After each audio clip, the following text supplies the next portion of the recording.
Hi, my name is Madeleine Tobias, but people call me Maddie. I am a retired registered nurse. I was a psychotherapist after after I stopped being an obstetrical nurse and worked with veterans with post-traumatic stress disorder. From there, I retired, and now I'm very happy to help those who have requested assistance in working through and understanding their contact experiences with non-human intelligences, and that comprises quite a variety of beings. Okay. Yeah. Can you please maybe give us some background about how you got into the position to do that? That's a long story. Um, in 2016, I was visiting friends in Dulce, New Mexico, and Googled Dulce and found out it was a hotbed of alien and military activity. And I went, what? I had never had an interest in UFOs or aliens or anything like that. And that started my journey in remembering so many things that I either had forgotten or not taken seriously. And from there, I got involved in ufology, got involved with MUFON, had some hypnotic regressions, and discovered a whole new world that I had been living with all my life.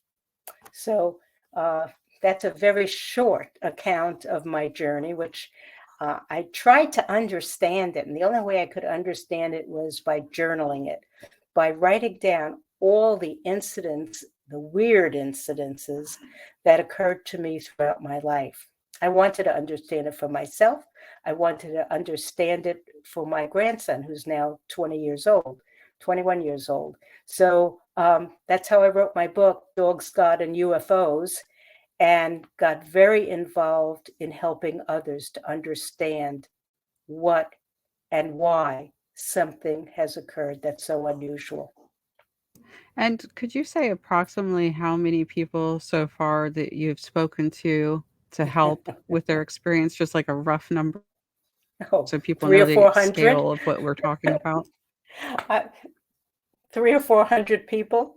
I know that 300 or 400 people, well, probably almost 500 have been referred to me by both MUFON, the Mutual UFO Network, and now OPUS, Organization of Paranormal Understanding and Support.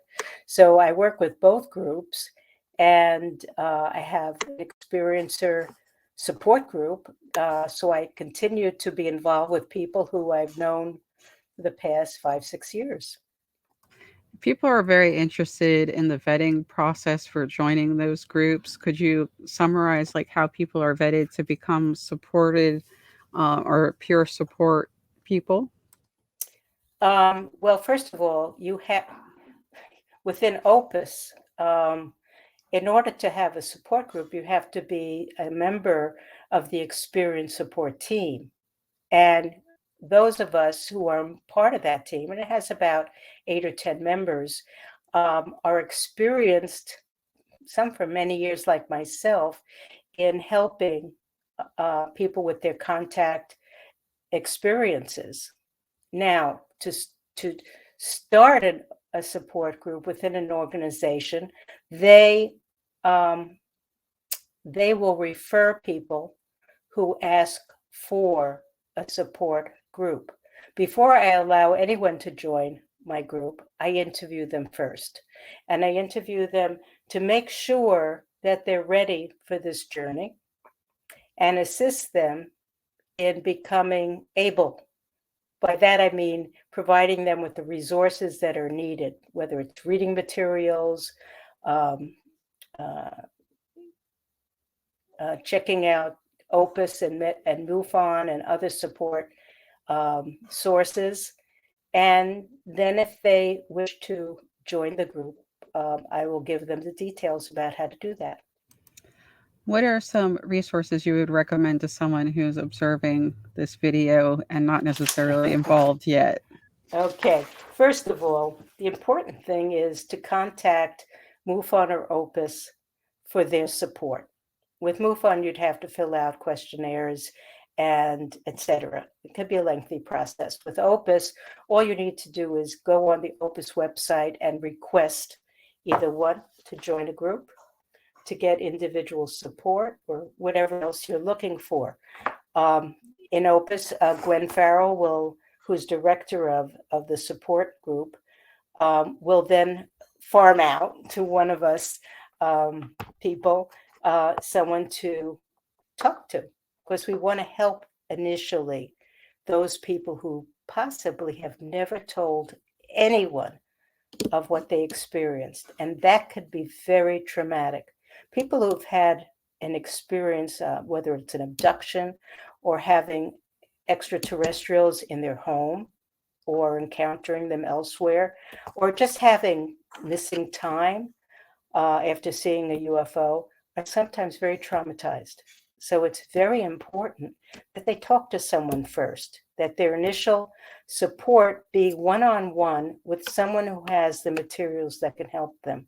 For instance, I have a reading list of about, a dozen books that are simple enough to understand and give good background for this involvement, such as Kathleen Martin's book, Extraterrestrial Contact, What to Do When You've Been Abducted, or Beyond UFOs, books by John Mack, Roger Lear, books that are comprehensive enough to give people some background to what they have experienced. This gives them support as well. Then we also talk to them as much as they need. Usually my initial contact with someone who is at least an hour over Zoom, and we get to know each other. And they have a need to trust, because previously they may have told family members, friends, and they're looked at like, you're nuts. They're not believed. Or they may have had a panic attack and become very scared and went to an emergency room, because when you have a panic attack, you don't know if you're dying. Your heart's racing and it feels like something awful is happening. So you go to the emergency room, and unfortunately, some of the people I've talked to have been diagnosed as schizophrenic and have to spend a few days in the hospital. And this is disturbing all by itself, that you're looked at as mentally ill if you've had a contact experience. So sometimes people will contact me and or one of us, and we go back to basics. What happened? We assure them that these things do happen, and they're very common. And once a person has a basic understanding that, one, they're not alone, they're not crazy, that there are other people that have experienced the same things and actually have found them beneficial and helpful. And very frequently, a spiritual door opens for them, where they have a greater understanding of their place in the universe and acceptance of other beings as helpful to them. In a few cases, not so helpful, but the majority find it helpful and establish relationships with these beings. Okay. And do you think that having peer interactions where one experiencer is able to speak to another experiencer is beneficial? Yes, that's the next step. The next step would be joining a group, and there are several of them, by the way, where they could talk to each other and share the difficulties that they may have and get support and some help. So I think that's very important as well. And for a mental health professional who wanted to provide support, who may not be part of OPUS or may not be part of MUFON's ERT, what would you recommend for them to do? Like, first thing, maybe give them steps. Well, that's a good question. For those mental health people who would like to be able to give support, I strongly suggest they contact OPUS. When they do, Actually, I'm the person who will help them with their application, make sure they have an understanding, and develop that understanding. In other words, we have materials that we could share with them so that they can be more helpful to those people we refer to them. Now, we have a medical and hypnotherapy referral list that has about 40 or 50 members throughout the United States and Canada and other parts of the world. And all those mental health people and hypnotherapists are vetted through OPUS. So that is one way for them to find more information. Now, the UAF medical group is another way to get on that wagon to help out too. So there are a few ways two ways that I know of that they can get help, understanding, and some training in What is helping this population. UAF? I don't think I've heard of that Wait a one. second. That one's new for me. UAP Med, I'm sorry. Okay. Oh no, just making sure. Okay. Yeah. Yeah, and So it's right there in front of me on my screen. I should know it automatically. The UAP Med is an organization that will help medical people understand more. And this is very important. In fact, OPUS is undergoing a very large research project right now, contacting all the medical people on our list and sending them questionnaires and having them send questionnaires to their experiencers as part two of the research. And once this is achieved, once we have collected the questionnaires, Dr. Russell Scalpone and Les Valles and myself hope to get this published in professional journals. So it will reach out to more medical and psychological professionals who have not heard of this before, who have no understanding that this is something that's very important to do. right now, say someone is not interested in contacting MUFON and they have a private practice and they don't necessarily want additional referrals, but they have one or two experiencers that are their clients. What would you recommend to them within their practice if they're just not ready for those steps yet? Well, they don't have. First of all, I wouldn't contact MUFON because they don't have the capacity to train or answer those questions. All right. The only way to contact MUFON is to fill out an experiencer questionnaire to get the ERT to respond to you. So I would suggest they contact OPUS.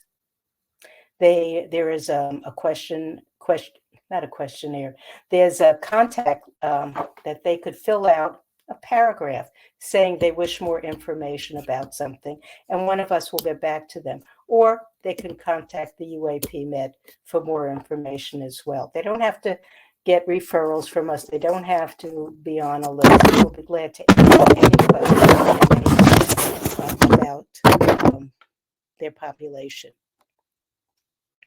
Okay, so we did have a little bit of noise disturbance there at the end, unfortunately. So I missed a little bit of what you just said. But I think what you're saying is if someone is out there and just wants information, doesn't necessarily want referrals, they can still get help from Opus in order to get more information about what's Absolutely. best practice. Absolutely. Yeah. Yeah. Okay. We have about 30 medical people, psychological people throughout the state. So almost all the states are covered by a professional who is knowledgeable about this population.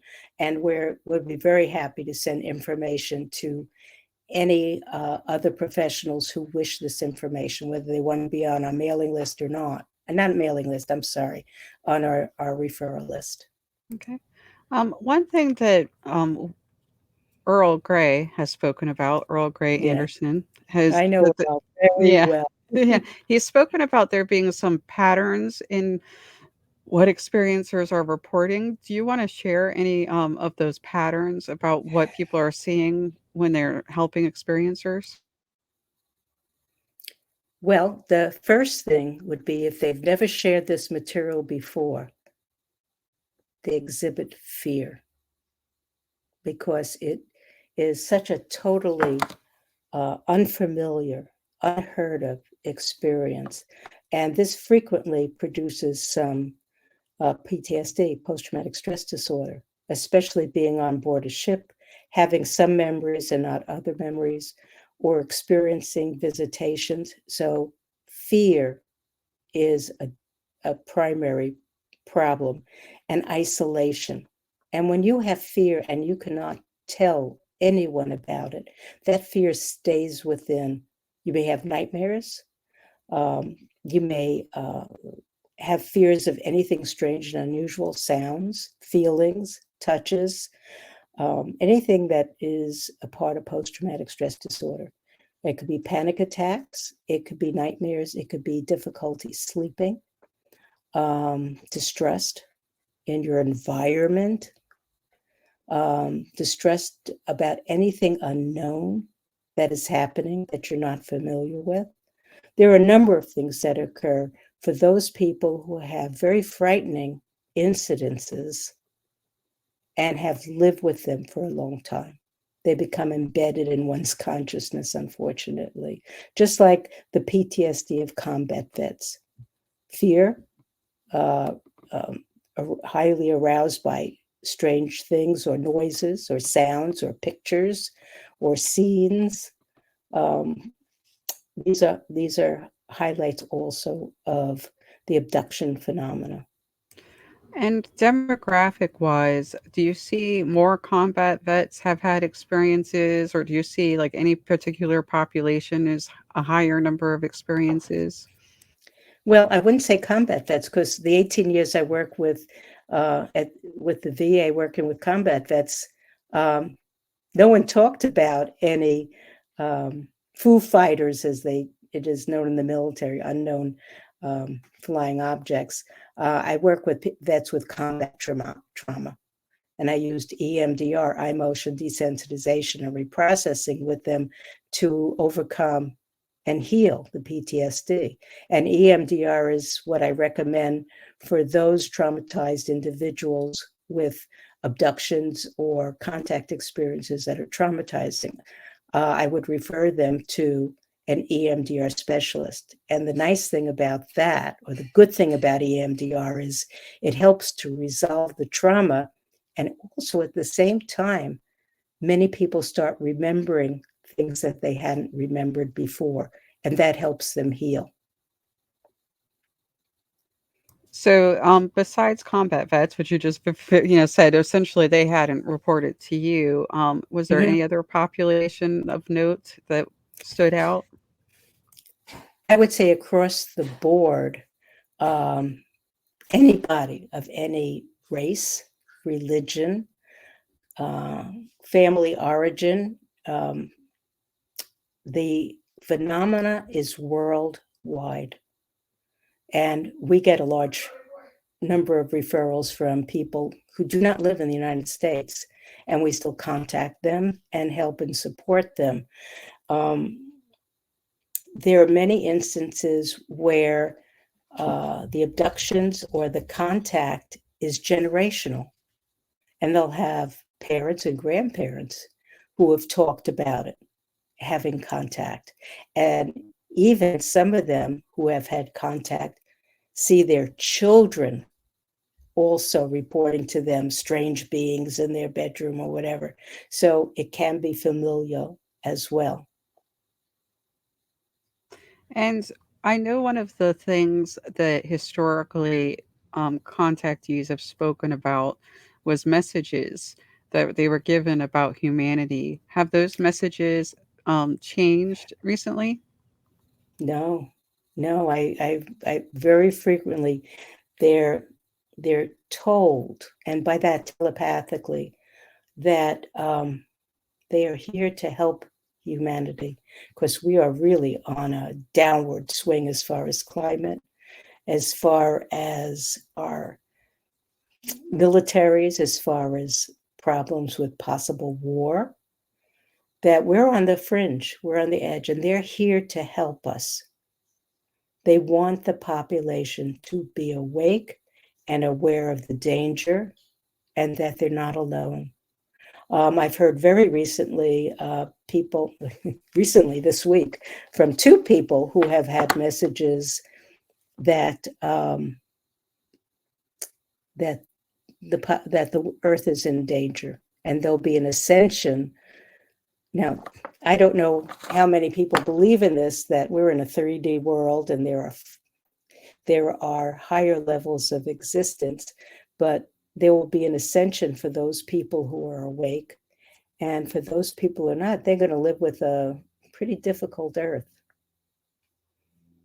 I have heard some interesting ideas behind that, a lot of different theology. One thing that seems to be pretty common, though, is that there are multiple entities, multiple species. Is Mm-hmm. that something that you've heard also? Oh, absolutely. There's not one or two good ones and one or two bad ones. No, there are thousands of species. When you think about the universe, I mean, the whole universe, not just our little Milky Way, there are lots of species throughout these star systems. The ones that interact with us are clearly divided into two groups. Those that are actively helping us, and a small minority, but a powerful minority, that are influencing in a bad or negative way worldviews and others to ignore around them. Unfortunately, again, there was a sound disturbance at the very end, Maddie. Is it me? Yeah, there was something ruffling on the microphone.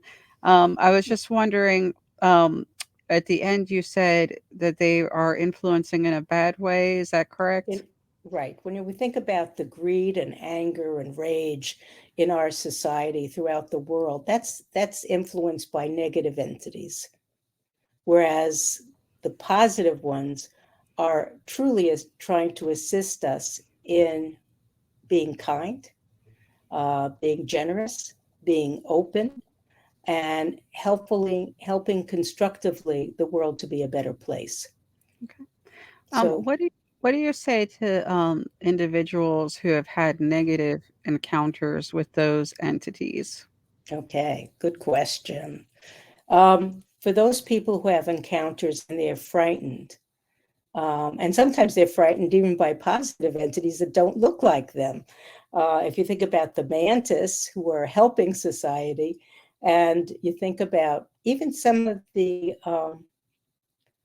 reptilians are helping us. Not all reptilians are bad, but what I say to them, what we say to them is, if you encounter any entity that scares you, send it love. They don't like love. Negative entities are repelled by love. So send it love. If it shrinks or goes away, you did the right thing. If it sends you back love and you'll feel it as love, then it is a positive, helpful entity. The other thing that for those people who have strong religious beliefs, they may say something, Jesus, I trust in you, help me. And that also will send away negative beings. And that worked with me or for me. It was an instant relief to say, Jesus, help me. Have you So when you go Yeah, ahead. I was going to ask if you have ever had anyone who has like a strong affinity towards one particular species, like they feel like a connection to them, Oh, and yes. may talk about a family bond. Yes, I've heard of that a lot of times, especially with the Pleiadians, with the mantis, and with others. So um, a lot of people, if you have had regressions, such as I have, where they've had lifetimes on other planets, that the Earth isn't the only home we have. So that could be very interesting, whether you believe it or not. Our world is a lot larger than this one. Um, I recommend to people a book called The Mind of God by Reynaldo Hernandez, which is the first part of a book of a four-part series, A Greater Reality. And that talks about consciousness being universal. And when you think about that, you could think about the connectedness of us. Even if you just think of on Earth, there are people who communicate with animals, trees. I just read an article this morning about scientists working on the lives of bees, that bees are cognizant, that they learn. Imagine scientific research on honeybees, that they have feelings, that they learn things, they learn how to avoid things, they learn how to go for things. They could even be trained to do simple things. It's, So we underestimate consciousness, and sentience. it seems like that seems to be a prevailing theme in science a lot Mm-hmm. lately. Just, oh my gosh, look how intelligent these other beings are. Like they're just suddenly having a revelation that, Mm-hmm. they like, we had a story about gorillas undoing traps that they found. They had a Mm-hmm. story about how some monkeys or chimpanzees in particular, I should be clear, Yeah, are using insects for medicine. And it's always like, oh my gosh, we're so surprised other things are intelligent. that's right. That's right. There's even research that when you mow the lawn, the grass hurts. Yes, yes. The concept of the intelligence on this planet is still something we're trying to understand. And I know that the research related to plants and their emotions has been going on for a while, actually. So I wanted to ask a little bit about belief. So Mhm. we had the panel, the UAP Medical Coalition Mental Health panel, and we talked about how important belief is for someone who is treating an experiencer. And I wanted you to get a chance to expound on your point of view on that. Like, how important is it for the experiencer to be believed? Oh, that's essential. That's essential. So many of us who give support through OPUS and the MUFON um, have to ex- have to extremely be aware of being viewed as skeptical. If someone doesn't think you believe them, it's very hard to help them. How can they accept anything you say? So the first step in helping someone is to listen. What do they need from us? Are they afraid? Do they need to share? Do they need to know more people who have encountered these things? So understanding is very important. They have to they have to know they're being believed.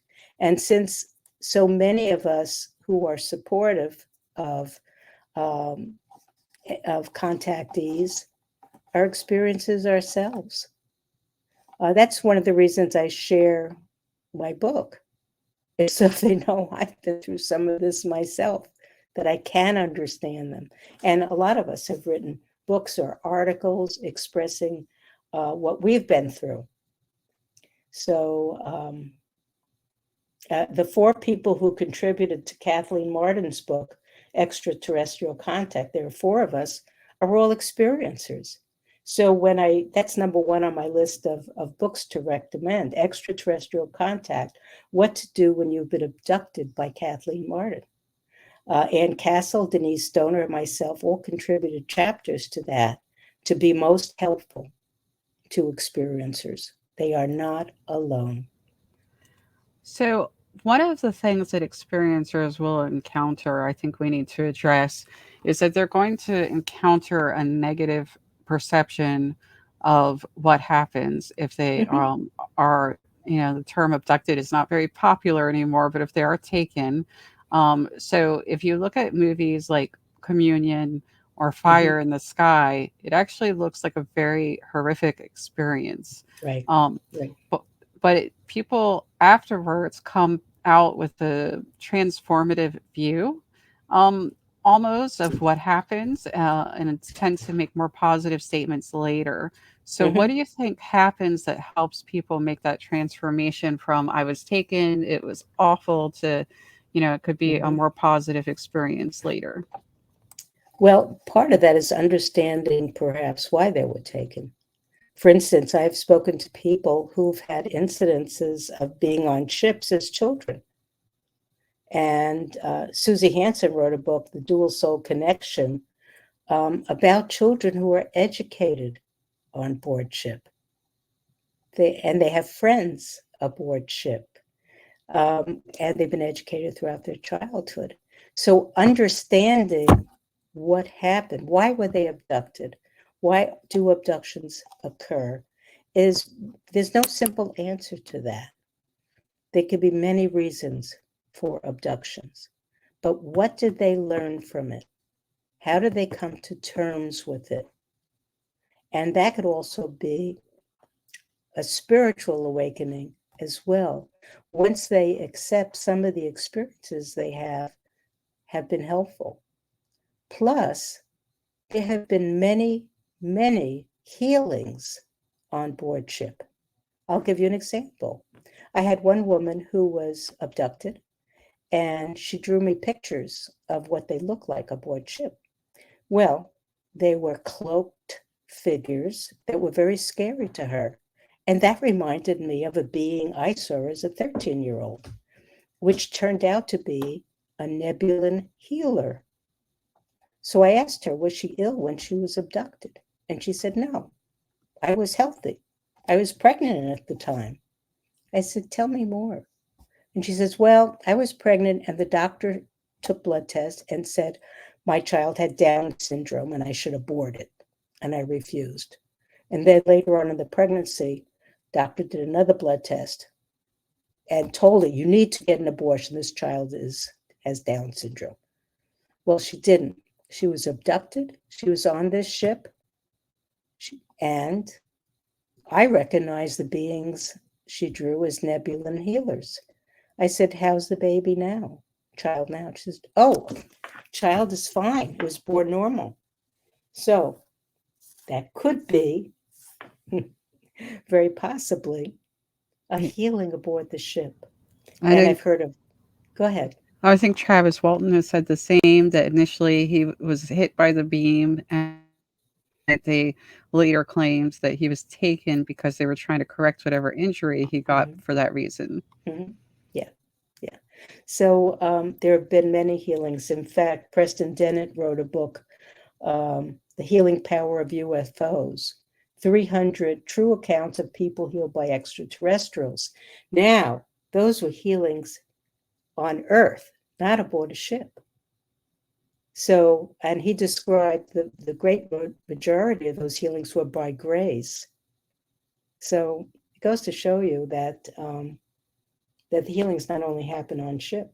I had one example, one person a few years back who was very frightened. She was lying on the couch. She was not well. She had a congenital or a problem illness, chronic. And she looked up and she saw on the ceiling a huge white praying mantis with robes and wings. And it scared her horribly. And it stayed there, and she felt pressure on her chest for quite a while. And then it went away. The being went away, and the pain went away. She was healed.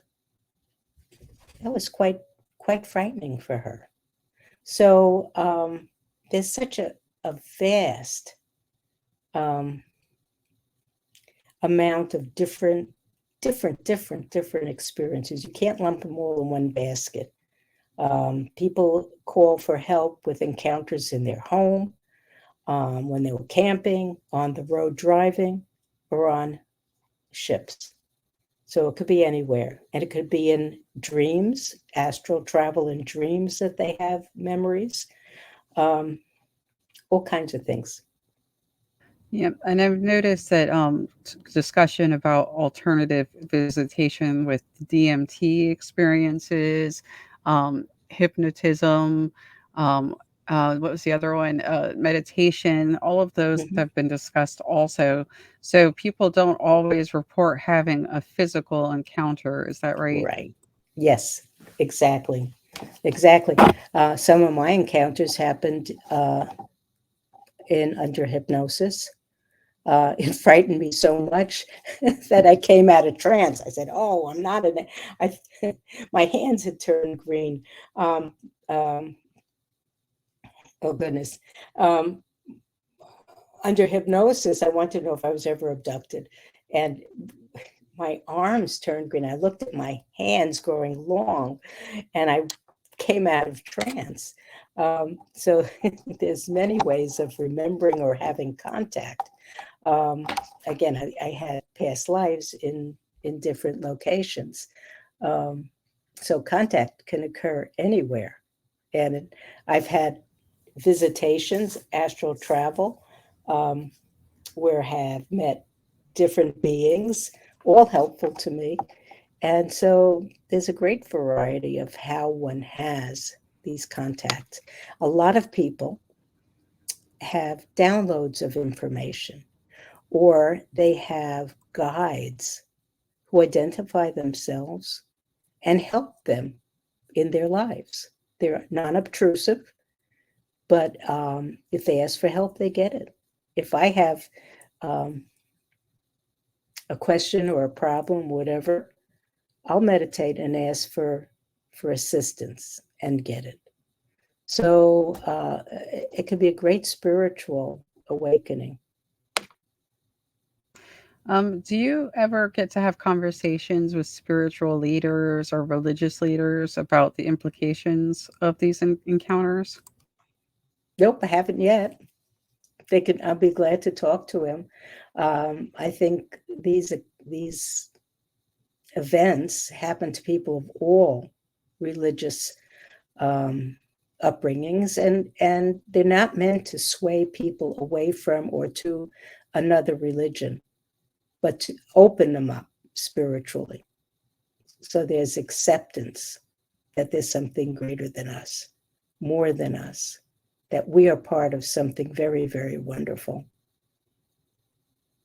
And do you feel like there are some things that we should be warned away from when people are talking about the spiritual aspect? Because there unfortunately is a darker history with this topic when it comes to things like Heaven's Gate, things like that. What's Oh, a way to, heavens, yes, how do we, that was a cult. Heaven's Gate was a cult. Is that what you mean? yeah, so how do we warn people away from things that might end up being more like a cult? Oh, wow, you just opened a door to a whole new topic, Deb. Um, I was in three different cults way before my awakening to UFOs. Uh, and, and I recognize very strongly that people who are on a spiritual path are very vulnerable to being misled into a cult. In fact, my chapter on extraterrestrial contact was on coping and being wary of cults, as well as what I wrote in my book about my own cult experiences. Yes, when you're a spiritual seeker, it is so easy to be convinced that there is a prophet or a leader out there that has all the answers. And anyone who tells you they have all the answers, the absolute truth, and all you have to do is come listen to them, take their courses, or do this or do that, blah blah blah blah blah, is vulnerable. This is something that's not new to the UFO world. In the 60s and 70s, there was a blossoming of thousands of cults. In the New Age movement, there were many groups that arose, including Heaven's Gate, which, as you know, led to the death of 39 followers who believed that when they died, if they died, and if they were neutered, they would follow the comet, Haley's comet. Oh, Papa, I forgot the name of it. And they all killed themselves to prepare to go on board the spaceship that will follow the comet. So cults can be deadly, whether they're UFO cult or non-UFO cult. So watching out for the signs of the cult is very important. I always find it interesting how some of these cults actually probably would have been religions in a different world, because actually a lot of religions are based on the same concepts of non-human intelligence or entities coming from the sky, or something has fallen, and people become attached to the idea of that being a good religion. So it's a complicated topic, definitely one that I think we need to explore more. I'll be happy to do that at another time, Deb. Yeah, yeah, definitely want to explore what's going on with all of it at some point. But another thing that we spoke about briefly is that sometimes children are having experiences, and I can Yes. say for myself that I was a sleepwalker when I was a child, Hmm. um, and I would have vivid dreams about flying. Um, Mm-hmm. and in fact, one point I jumped off of a stairwell while sleeping because I thought I was flying, Uh-huh. um, and had to wake up to a big scab on my chin. Mm-hmm. So, and of course, children also report, like, there's a boogeyman in my room or there's something in my Mm-hmm. closet. That happens a lot. So, what are some indicators for someone concerned about a child? Well, we don't treat or talk with children directly. They have to be adults. We have to have parents written permission. Um, I would say for the parent, especially those who have contact experiences themselves, to listen supportively to a child, let them know you believe them and that they're protected, they're okay, and support it rather than a lot of parents are fearful and they say, oh, don't, that's not true, that didn't happen, blah, blah, blah, blah, blah. But no, they have to have a parent who be empathic, believe them, and help them. If it means every night when they go to bed that they together look in the closet or under the beds, which I did as a child, um, I I had a lot of sleepless nights. I ended up in my parents' bed. And I couldn't tell them that I was afraid of something under the bed or this or that. Thankfully, my parents were supportive of me. So if your child has reported these things, if you're open to it, to listening without doubt, without skepticism, then your child will also accept it. And the fact that they were not harmed, that they were visited, that's okay. You can't do anything about it anyway, if they are. And very frequently, children are visited by funny things, little characters that are funny, owls, deer, and that's a part of communication. And a question that I have that would have concerned some people is there ever caution about people being led to believe something greater happened to them than actually did? Is like, what leading questions during a hypnotic session, for Oh, instance? yes, that is an issue. That is definitely an issue because we know of cases where a hypnotist will ask leading questions which will lead to more confusion. That's why anybody on our referral list is screened very carefully. Hypnosis needs to occur in person, not over the phone or Zoom, because someone reliving events, let's say you had a scary event that you were remembering under hypnosis and you were on the telephone with someone, that would not be helpful, or on Zoom. You need to be able to go through the process of support and understanding. To have a hypnotherapist, I should say a hypnotist, not a hypnotherapist, uh, ask leading questions, which I know has happened. I know, unfortunately, that causes more harm than good. So it's real important to, if you're going to go to a therapist or a hypnotist, that you ask them what their belief systems are about this so you get the support you need.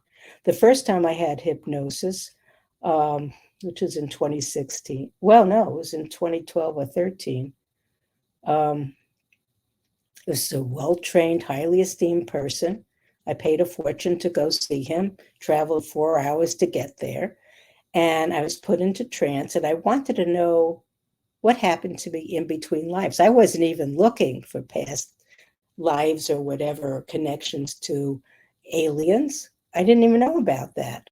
So he put me under hypnosis, and I wanted to go to a time in between life so I could find out what my purpose in life was. And the next thing I know is I'm swimming underwater in a water world. I came out of trance and told him I was living as some blob or whatever in another planet under the water. And he looked at me and he says, "Well, you have a dual soul." Uh, he didn't even believe it.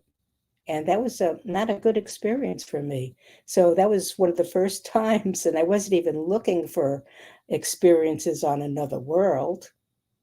Um, and that came up again later on in life, and I accepted that because the water world was my way of taking a break in between lifetimes, and it was my vacation world. So that's what that turned out to be. And I know of other people who've had the same experience.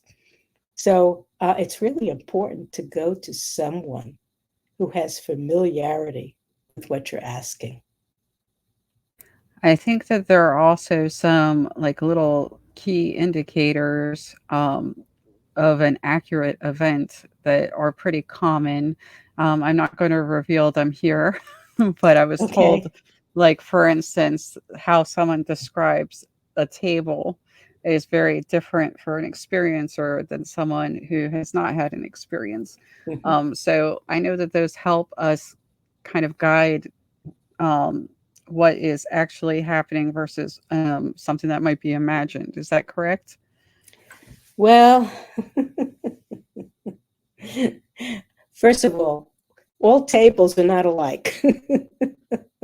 And what one remembers can be altered by the amount of information we put into it. In other words, how can I describe this? Um, if you had an event that happened as a child, let's say, with your parent there, how you remember it 20 years later may be quite different than how your parents remember it. Which one's true? Right. And I do think, Okay. yeah, I think movies and books also influence how we remember things, the Yes. people we speak to, things like that, other exposures. Right. Yes. Yes. Yeah. What do So you, what are your go thoughts ahead. about people who don't remember anything, like who have the screen memories? Screen memories. It depends what they're asking for. Mm, If they're saying, I don't know what really happened, I had missing time. Um, and we'll talk about recall. And there are some ways to help you recall. For one thing, write down everything that you remember. Keep a journal. Meditate on it. If you're wondering if something is real or not, hypnosis might help. Maybe not. Maybe just accept. I'll give you an example, okay? Because it came up with me recently. Um, in the 80s, I was driving my car on a country road, and another car going the opposite direction veered into me while I was driving. And I recall my car and me going through the other car. Now, this is 40 years ago. And I had that weird memory.